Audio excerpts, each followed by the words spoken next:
Et quel avenir pour les bateliers du Marais Poitevin? En temps normal, la saison débute en ce moment pour ce secteur très lié à l'activité touristique, mais là aussi, les incertitudes demeurent quant à la date à laquelle ils pourront à nouveau naviguer au cœur de la Venise verte. Alain Darigrand. Coulons dans les Deux-Sèvres aux allures d'un mois d'hiver. Habituellement, la capitale du Marais Poitevin ressemble à cette carte postale. Le Covid-19 en a décidé autrement. Un coup de massue pour ce batelier. Il y a normalement à cette période de l'année, j'ai 120 barques à l'eau.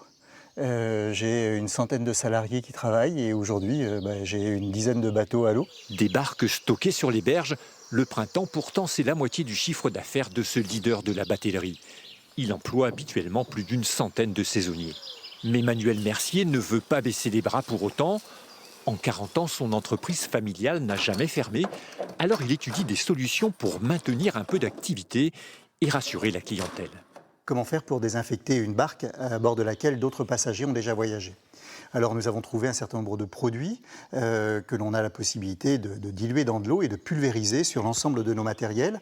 Et ces produits agissent rapidement, en 5 minutes environ. Le Marais Poitevin comptait sur cette saison pour se relancer. Une campagne d'affichage avait d'ailleurs débuté dans le métro parisien en janvier.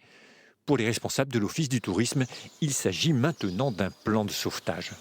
Alors, les objectifs pour nous, ils sont surtout de veiller à ce qu'on mette tout en œuvre pour faciliter la situation des entreprises. Le budget de l'Office du tourisme, il sera géré comme il le sera. On mobilisera tous les moyens nécessaires pour répondre à ces attentes-là. Si tout semble mis en œuvre ici, reste une inconnue.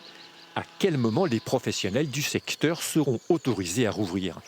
Le gouvernement devrait leur apporter une réponse d'ici fin avril.